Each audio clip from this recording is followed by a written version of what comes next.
Halo semuanya, selamat datang di konten review di channel saya. Di video kali ini saya mau review sebuah VGA dari brand Phenom RX GTX 750 Ti 4GB GDDR5.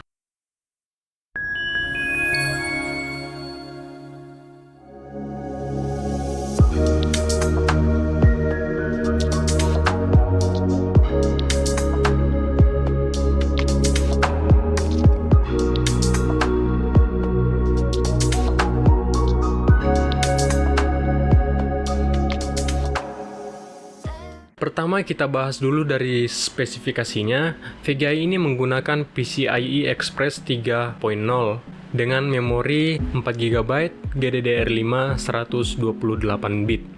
Base clock VGA ini adalah 1020 MHz dengan memori clock 5100 MHz. VGA ini memiliki 3 output. Yang pertama adalah DVI, lalu ada VGA dan juga HDMI. VGA ini juga sudah support fitur HDCP, di mana saya belum sempat mencoba fitur ini sehingga saya belum paham betul dengan fitur yang satu ini. Tapi yang jelas HDCP ini merupakan singkatan dari High Definition Digital Content Protection, yang mana ini merupakan salah satu bentuk dari Digital Right Management atau DRM, yang fungsinya untuk menjalankan konten-konten yang memiliki hak cipta dengan cara mencocokkan kunci digital yang ada di konten dengan kunci digital yang ada di perangkat. Jika kunci digital yang ada di konten dan yang ada di perangkat ini cocok, maka konten dapat ditampilkan pada layar. Namun, jika kunci digital antara konten dan device tidak cocok, maka konten tidak dapat ditampilkan di layar. Ya, kira-kira seperti itulah ya kurang lebihnya. Untuk lebih jelasnya, kalian bisa coba googling sendiri dan cari-cari referensi dari sumber-sumber yang membahas hal ini. Selanjutnya kita bahas dari segi harga, di mana Phenom RX GTX 750 Ti 4GB GDDR5 ini cukup murah, di mana harganya sudah turun dari beberapa waktu lalu. Untuk saat ini, VGA ini dibanderol dengan harga Rp1.050.000 saja, belum termasuk ongkir ya. Untuk link pembelian produk ini, silahkan cek di link yang ada pada deskripsi video di bawah ini. Tapi saya sarankan teman-teman untuk cari yang lebih murah lagi lah kalau ada ya. Lebih dekat juga lebih bagus karena bisa menghemat ongkir tentunya. VGA ini sendiri bergaransi 2 tahun, tapi entah kenapa dalam box ini tidak disertakan kartu garansi. Untuk mengklaim garansinya sendiri, saat saya baca di situs resminya Phenom RX, katanya kita harus menyertakan informasi identifikasi produk, termasuk nomor model dan nomor seri jika ada, dengan penjelasan rinci tentang masalah yang kita alami terkait VGA ini. Kita juga harus menyertakan bukti pembelian untuk mengetahui bahwa produk ini masih dalam masa garansi yang berlaku atau tidak. Tapi untuk masalah ini, kalian bisa coba diskusikan saya dengan pihak toko, mungkin saja mereka bisa bantu untuk klaim garansinya. Oke, dan sekarang kita masuk ke pengujiannya, di mana kita hanya menggunakan 3 software standar, yaitu Cinebench R15, 3D Mark, dan Blender. Selain itu, kita juga mengujinya di beberapa game. Tapi disclaimer dulu bahwa dalam pengujian ini saya sendiri menggunakan komputer dengan spesifikasi yang cukup lawas, mengingat VGA ini cukup lawas juga, dimana di PC ini saya menggunakan prosesor i5 generasi kedua, RAM 8GB DDR3, motherboard H61 dengan PCIe Express 2.0. Kenapa saya menggunakan PCIe Express 2.0 padahal ini kan VGA-nya 3.0? Saya baca di beberapa forum luar bahwa PCIe Express 2.0 ini masih cukup mumpuni untuk mengangkat VGA ini, di mana PCIe Express 2.0 ini tidak akan mengurangi banyak performa dari VGA ini, sehingga VGA-nya masih bisa bekerja dengan maksimal. Selain itu, saya juga menggunakan penyimpanan jenis SSD 2,5 inci SATA. Satu lagi bahwa kita menguji ini menggunakan monitor 75 Hz, sehingga mungkin di beberapa game yang nantinya akan kita tampilkan ini tidak akan lebih dari 75 Hz. Namun ada beberapa game seperti Valorant nanti yang dapat melebihi dari 75 Hz ini sendiri. Baik, langsung saja yang pertama kita uji di software Cinebench R15. Dalam pengujian ini, VGA GTX 750 Ti 4GB dari Phenomare X ini bisa menghasilkan 72 fps. Lanjut di aplikasi 3D Mark Time Spy, VGA Phenomare X GTX 750 Ti ini mendapatkan skor 1326 dengan skor grafik di 1230. Dan lanjut di aplikasi Blender dengan template BMW, VGA ini berhasil menyelesaikan tugas dalam waktu 3 menit 47 detik saat direkam dan 3 menit 8 detik saat tidak sambil direkam. Mungkin ini ngaruh juga ya dari software aplikasi perekaman, jadi perkiraan skornya ya masih di sekitaran situlah. Oke, lanjut kita ke pengujian gaming. Dalam pengujian game pertama ini, kita menggunakan game GTA 5, di mana game ini masih cukup banyak dimainkan untuk akhir tahun 2023 ini, dan mungkin untuk tahun depan juga.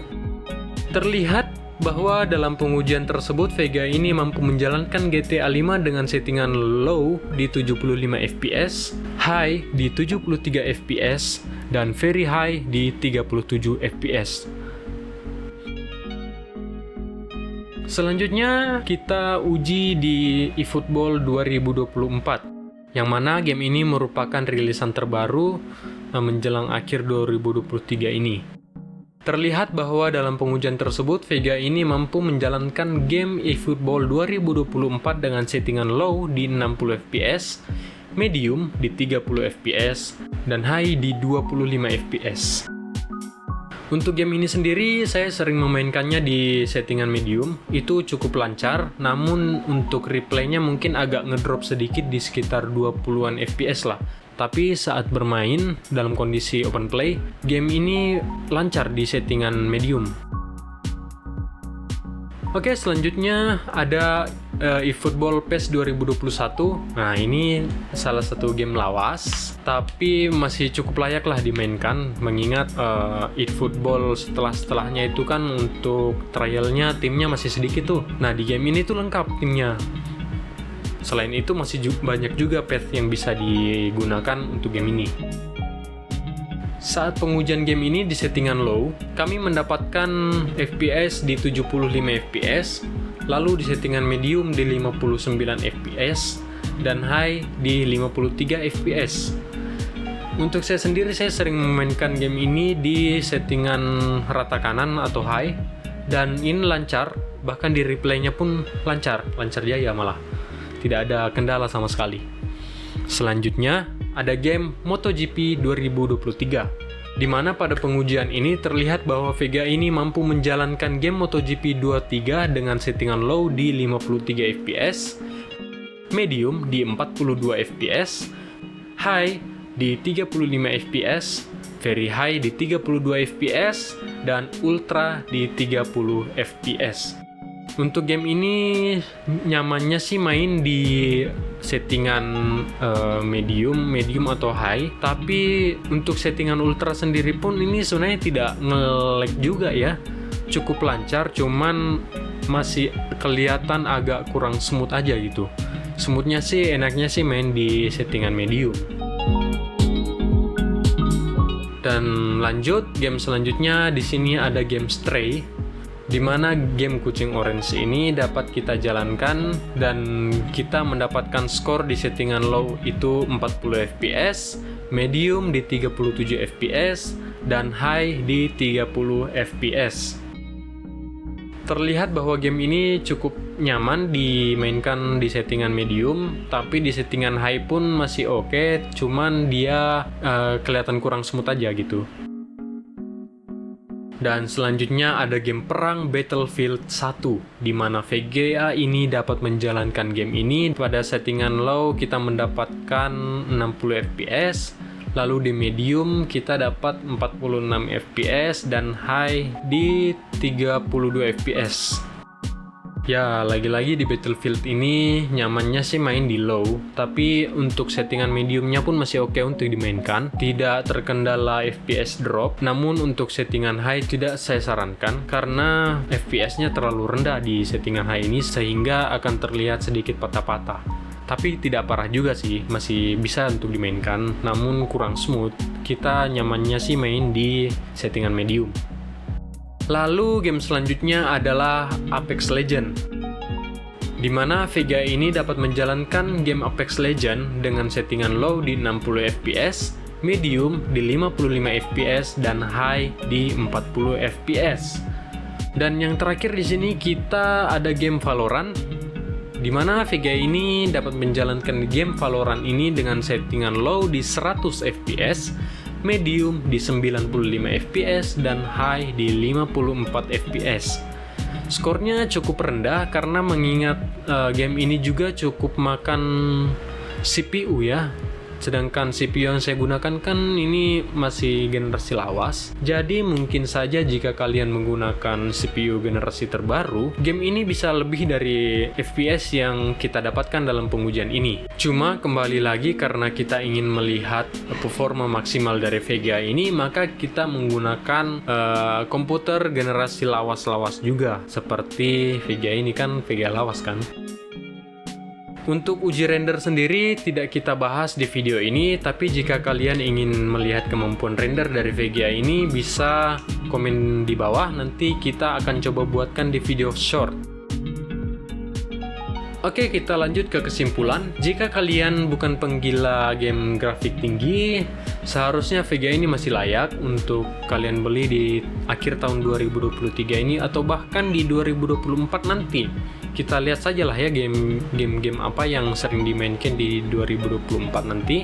Untuk saat ini sih melihat game-game yang ramai dimainkan saat ini bukan tipe game-game yang berat-berat banget lah ya. Seperti ada GTA 5, Valorant, eFootball, dan lain sebagainya. Selama game yang kalian mainkan disesuaikan kualitas grafiknya, jangan dipaksakan mentok terus juga. Kan VGA ini terbilang cukup murah, ya oke lah harusnya untuk menjalankan game-game seperti GTA 5. Oh iya, dalam beberapa pengujian juga kami sempat melakukan live streaming menggunakan VGA ini. Kalian bisa nonton video live streamingnya di beberapa video belakangan ini. Kami cantumkan juga kok di situ kalau video ini menggunakan VGA dari Venom RX GTX 750 Ti ini. Sehingga kalian bisa perhitungkan sendiri atau bandingkan sendirilah performa live streamingnya. Dan cukup sekian video kita kali ini. Kurang lebihnya mohon dimaafkan. Sampai jumpa di video selanjutnya.